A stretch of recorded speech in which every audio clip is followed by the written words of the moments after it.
اگر واکانیر والے میری جان بخشی کر دیں اور مجھے معاف کر دیں تو میں ایک بات تھوڑی سی تلخ کہنا چاہتا ہوں،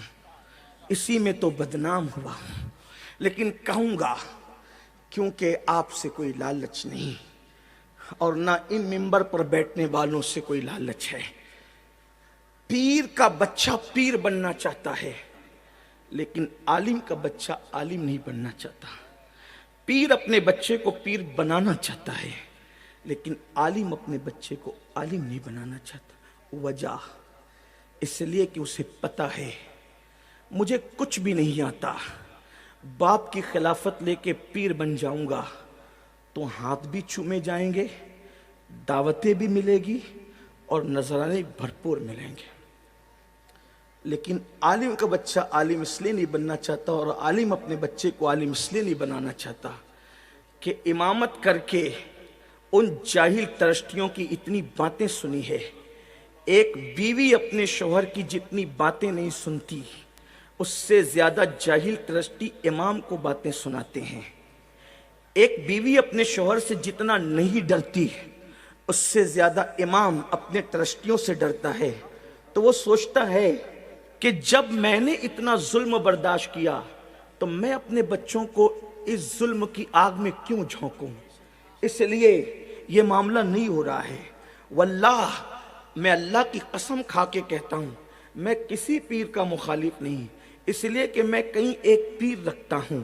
ایک پیر سے تو مرید ہونے کا شرف حاصل ہے اور درجنوں پیر نے مجھے خلافت اپنے کرم سے دے رکھی ہے، اس لیے اتنے مشائخ رکھتا ہوں۔ پیروں کی بے ادبی کو میں گمراہی سمجھتا ہوں، سچے پیروں کی بے ادبی کو سوء خاتمہ کا میں ذریعہ سمجھتا ہوں، اس کا سبب سمجھتا ہوں۔ لیکن آپ سے پوچھتا ہوں اس کے قصوروار تم ہو، تم کہ تم نے ان جاہلوں کو جن کو کلمہ پڑھنا بھی نہیں آتا ان کے ہاتھ تو چومے، لیکن وہ علماء جو تمہاری بچے کے کان میں اذان سے لے کر تمہارے باپ کی نماز جنازہ تک پڑھاتے ہیں تم ان کے ہاتھ نہیں چومتے، تم ان کو اوپر نہیں بٹھاتے، تم تو کہتے ہو یہ 2 کوڑی کا مولوی کیا جانے، لیکن جانتے ہو جس کو تم 2 کوڑی کا مولوی کہتے ہو اسی کو خدا اللہ والا کہتا ہے۔ آپ کیا سمجھتے ہو اللہ والا، آپ جس کو اللہ والا کہیں وہ اللہ والا نہیں ہو سکتا۔ اللہ نے اللہ والا کس کو کہا؟ قرآن اٹھا کر دیکھے، میں قرآن کی بات کرتا ہوں۔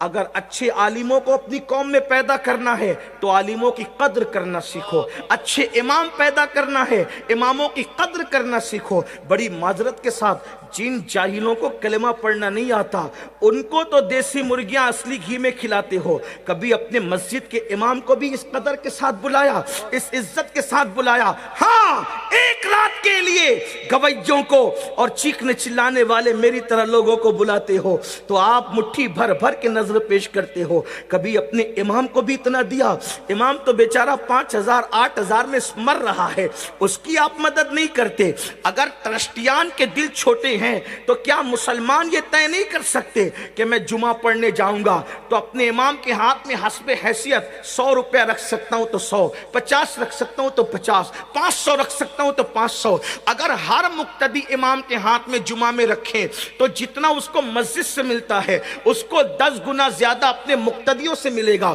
اور جب وہ خوشحال رہے گا تو وہ بھی چاہے گا کہ میں اپنے بچے کو اچھا امام بناؤں گا، اپنے بچے کو اچھا عالم بناؤں گا۔ لیکن میرے عزیز آپ ایسا نہیں کرتے تو ہمارے پاس اب اچھے عالم ختم ہو رہے ہیں، اچھے عالموں کا فقدان ہو رہا ہے، لوگ نہیں پڑھنا چاہتے، ماں باپ پڑھانا بھی نہیں چاہتے۔ مگر یاد رکھو